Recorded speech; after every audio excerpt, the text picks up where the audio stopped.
What happens when a media-savvy royal meets an unflinching journalist who refuses to play by palace rules?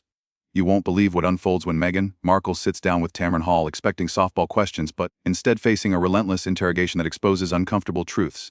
Last night's explosive confrontation left audiences stunned as years of carefully crafted public relations came crashing down in real time. Before we get into this incredible story, make sure you hit that subscribe button and drop a comment below because you're not going to believe what unfolds when these two powerhouses clash in the most dramatic television moment of the year. The tension was palpable from the tension was palpable moment Meghan Markle stepped onto the Tamron Hall show set last night. Dressed in an elegant cream blazer that seemed to shimmer under the studio lights, she carried herself with the practiced grace of someone accustomed to controlling narratives. Her signature smile was perfectly in place as she settled into the guest chair, but seasoned television viewers could detect something different. In her demeanor, a slight rigidity that suggested she wasn't entirely comfortable with the evening's arrangement. Tamron Hall, known for her sharp interviewing style and refusal to let celebrities coast through promotional appearances, had clearly done her homework. The veteran journalist sat across from her guest, with a stack of notes that seemed unusually thick for what was supposed to be a discussion about Meghan's latest humanitarian initiatives. The atmosphere in Studio A felt charged with an energy that even the production crew seemed to sense. Cameras positioned at angles that would capture every micro-expression. "Meghan, thank you for being here tonight," Tamron began, her voice carrying that familiar blend of warmth and steel that had made her a formidable presence in television journalism. "I know you're here to talk about your new partnership with several charitable organizations, but I think our viewers would appreciate some context about your recent public statements." Meghan's smile faltered for just a fraction of a second before snapping back into place. "Of course, Tamron, I'm always happy to discuss the important work we're doing to make a difference in communities that need support most." But Tamron wasn't. Meghan's media training kicked in, interested in letting her guests settle into comfortable talking points. "I'm specifically referring to your comments last month about media accountability and the responsibility of journalists to tell complete stories. Some interpreted those remarks as criticism of coverage you've received over the past few years. Can you clarify what you meant by that?" The question hung in the air like smoke from a fired gun. Meghan's media training kicked in immediately, her posture straightening as she launched into what sounded like a carefully rehearsed response about the importance of authentic storytelling in journalism. But Tamron's expression suggested she wasn't buying the deflection. "That's interesting," Tamron interrupted smoothly. "Because when I review the coverage you're referencing, much of it was based on documented public records, court filings, and statements from your own representatives. Are you suggesting that reporting factual information constitutes unfair treatment?"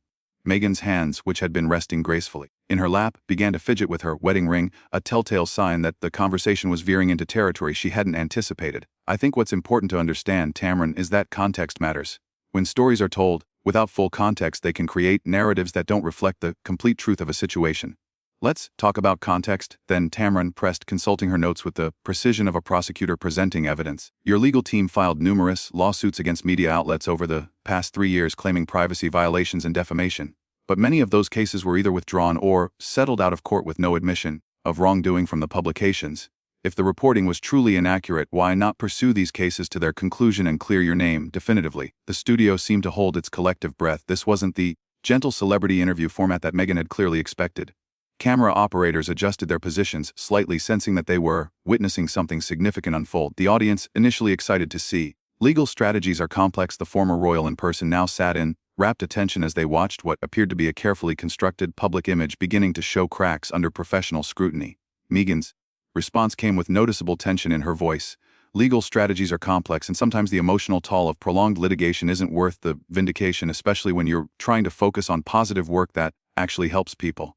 "But surely vindication would help that positive work," Tamron countered without missing a beat. "If media outlets were truly publishing false information about your character and your actions, wouldn't proving that in court strengthen your credibility for the humanitarian work you want to prioritize?" The former actress shifted in her chair, her media-trained composure showing more strain with each exchange. "I think you're oversimplifying a very complicated situation, Tamron.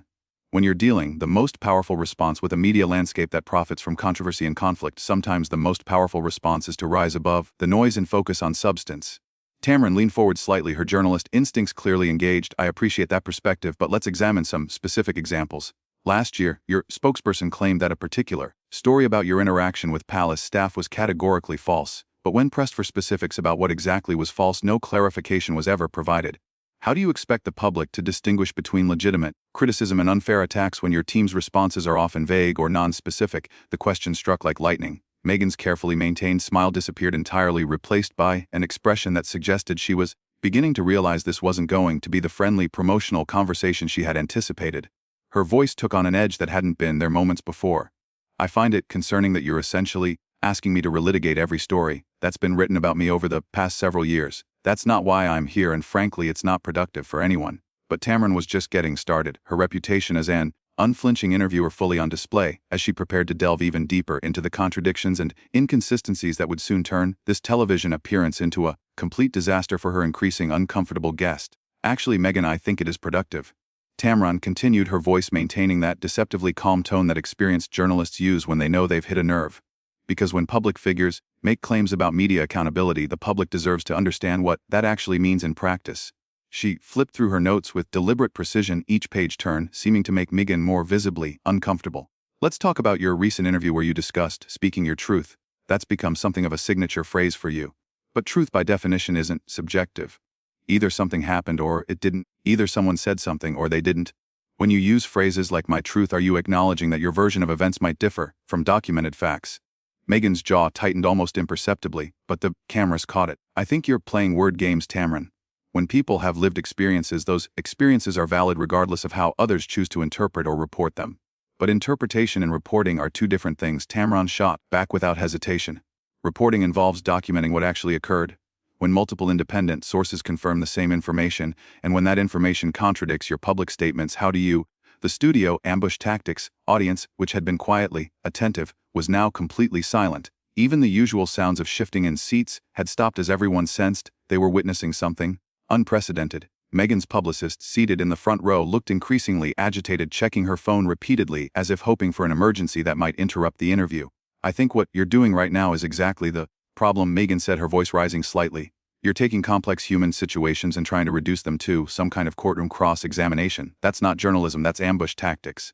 Tamron's eyebrows raised slightly. A look that regular viewers of her show knew meant she was about to deliver a particularly pointed response. Ambush tactics, Meghan, these are questions based on your own public statements and documented public records. If asking for clarification about inconsistencies in your public narrative constitutes an ambush, what does that say about the narrative itself? The tension in the room was now so thick it seemed almost visible. Meghan's hands were no longer just fidgeting with her ring. She was gripping the arms of her chair with enough force that her knuckles had gone white.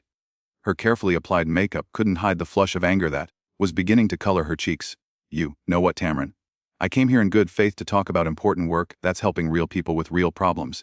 But you seem more interested, the bombshell, in tabloid-style gotcha journalism than having a meaningful conversation about issues that actually matter. Then let's talk about issues that matter, Tamron replied smoothly, clearly unfazed by the accusation. Your foundation received significant donations from several high-profile individuals and corporations. Public records show that administrative costs consume nearly 60% of those donations in the first year. Can you explain to viewers why such a large percentage of charitable contributions went to overhead rather than direct aid? The question landed like a bombshell. Meghan's mouth opened slightly, then closed as if she were struggling to formulate a response. For someone who had spent years navigating complex media situations, this moment of visible confusion was striking. The camera zoomed in slightly, capturing every nuance of her expression as she processed what had just been asked. Those figures are, that's not, you're taking financial reports out of context, she stammered, her usual eloquence abandoning her at the worst possible moment. Starting a foundation requires significant infrastructure investment. You can't just write checks and call it charity work. Of course not, Tamron agreed, her tone reasonable but relentless. But 60% for administrative costs is significantly higher than industry standards. The American Institute of Philanthropy recommends that administrative costs not exceed 25% of total donations. Can you explain what specific infrastructure investments required more than double the recommended percentage? Meghan's breathing had become noticeably shallower, and she kept glancing toward her publicist as if hoping for some kind of intervention. I'm not going to sit here and defend our financial decisions to someone who clearly came into this conversation with a predetermined agenda to make me look bad. My agenda is the challenge simple, Tamron responded with steel in her voice. To ask the questions that responsible journalism requires when interviewing public figures who seek to influence public opinion and solicit public donations. If those questions make you uncomfortable, perhaps the issue isn't with the questions. The words hung in the air like a challenge that couldn't be ignored. Meghan's carefully constructed public persona was visibly cracking under the sustained pressure of actual accountability. Her media training, which had served her well in countless previous interviews, seemed inadequate for handling a journalist who refused to accept non-answers and deflections. This is exactly what I mean about the toxic nature of media coverage, Meghan said, her voice now carrying unmistakable anger. You're not interested in understanding our context. You're interested in creating drama and conflict for entertainment value. Tamron leaned back slightly in her chair, her expression remaining professional despite the personal attack. Meghan, it's fundamental journalism. Asking public figures to explain their public statements and account for their use of public donations isn't toxic, it's fundamental journalism. The fact that you're characterizing basic accountability as an attack suggests a level of defensiveness that viewers might find concerning. The production team was in overdrive, cameras capturing every angle of what was rapidly becoming television gold. The planned commercial break was still minutes away, but the tension in the studio had reached a fever pitch that seemed unsustainable. Something was going to break, and everyone in the room could feel it, building toward an explosion that would define this interview and potentially damage one of the participants irreparably. Meghan stood up abruptly from her chair, her movement so sudden that it startled the camera operators. You know what? Don't have to sit here and be subjected to this kind of hostile interrogation disguised as journalism. But Tamron, this isn't journalism, remained seated, her composure unbreakable even as her guests towered over her in what appeared to be an attempted intimidation. Please sit down, Meghan. We're live on television, and walking away from legitimate questions doesn't make them disappear. It just makes viewers wonder what you're trying to hide. Hide? Meghan's voice cracked with indignation, her carefully modulated tone completely abandoned. I'm not hiding anything. I'm refusing to participate in a character assassination masquerading as an interview. This isn't journalism, Tamron. This is a hit job, and I won't be a part of it. The studio audience sat in stunned silence, some with their phones out recording what they clearly recognized as a historic television moment. Meghan's publicist had risen from her seat and was making urgent hand gestures toward the control room, clearly hoping someone would cut to commercial and end this nightmare. Tamron's voice remained steady, professional, and devastatingly calm. A hit job would involve making false a hit job, accusations, or asking inappropriate questions. I've asked you to explain your own public statements, clarify documented inconsistencies, and account for the use of charitable donations. If you consider basic accountability to be character assassination, what does that tell viewers about your relationship with transparency? Stop it, Meghan snapped her finger, pointing directly at Tamron in a gesture that looked almost threatening under the studio lights. Just stop with your sanctimonious lecture about journalism and accountability. You ambushed me with financial records that you took out of context, twisted my words, and created a hostile environment designed to make me look bad regardless of how I responded. Tamron finally stood, matching Meghan's "you ambushed me" height, but maintaining her professional demeanor, even as her guest appeared to be having a complete meltdown on live television. Meghan, the financial records I referenced are publicly available through your foundation's required filings. The quotes I mentioned are from your own interviews and social media posts. I haven't taken anything out of context. I've simply asked you to explain them. Explain them to who? Meghan's voice was now loud enough that the studio microphones were picking up slight distortion. To an audience that's already made up their minds based on years of negative coverage. To a media establishment that profits from tearing down successful women, especially women of color who dared to challenge the status quo. The race card had been played, and Tamron's expression hardened almost imperceptibly. As a successful black woman in journalism who had fought her own battles against discrimination and bias, she clearly wasn't going to let that particular deflection pass unchallenged. Don't, Tamron said, her voice carrying "how dare you lecture me," a warning that even Meghan seemed to recognize. Don't you dare try to hide behind identity politics when you're being held accountable for your actions. I've faced real discrimination in this industry, real barriers, real challenges based on who I am, but I've never used those experiences as a shield to avoid answering legitimate questions about my professional conduct. Meghan's face flushed deeper, anger and embarrassment, worrying for dominance in her expression. How dare you lecture me about discrimination? You have no idea what I've been through, what my family has endured because of relentless media persecution.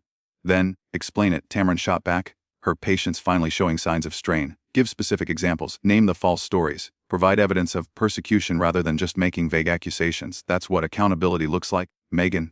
That's what transparency means. The challenge hung in the air like a gauntlet thrown down, and everyone in the studio knew that this was the moment of truth. This is insane. Either Meghan would provide the specific evidence she claimed to have, or she would reveal that her accusations were as empty as they appeared to be. For a long moment, Meghan stood frozen, her mouth opening and closing as if she were trying to formulate a response that never came. The silence stretched uncomfortably, broken only by the barely audible hum of studio equipment and the collective held breath of everyone present. This is insane, Meghan finally said, her voice now carrying a defeated quality that contrasted sharply with her earlier defiance. I came here to talk about helping people, about making a positive difference in the world, and you've turned it into some kind of prosecutorial interrogation. You came here as a public figure asking for public support and public donations, Tamron corrected firmly.